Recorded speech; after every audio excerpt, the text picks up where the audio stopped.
Nouvelle manifestation ce lundi après les sans-papiers hier, aujourd'hui les anti-sommets. Notre équipe sur place a suivi cette manifestation.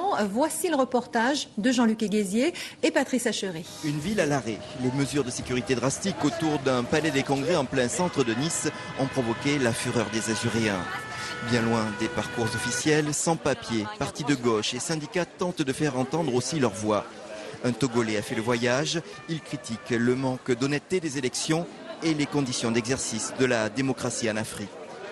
Tant qu'on ne continue pas à organiser de tels processus dans les pays africains, en réalité, c'est comme si on se moquait des peuples africains. C'est comme si on estimait que les peuples africains, eux, n'avaient pas le droit de choisir leurs dirigeants. Il est temps que les dirigeants qui représentent les peuples africains soient ces dirigeants-là légitimes, qui effectivement peuvent porter la volonté de leur peuple.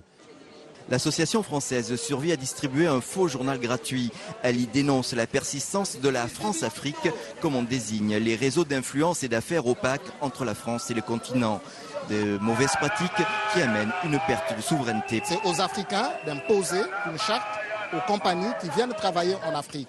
Et donc, si l'on est d'accord là-dessus, maintenant que les choses en est ainsi, il va falloir qu'au cours de ce sommet, que soient abordées les questions de corruption, les questions de transparence et de participation de la société civile au niveau de ces entreprises qui interviennent en Afrique.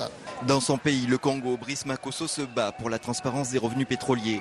Cela l'a conduit quelque temps en prison en 2006, mais avec l'aide de pression internationale, il a obtenu que le pays publie enfin ses revenus du pétrole. Loin des sommets officiels, sa lutte est parfois récompensée.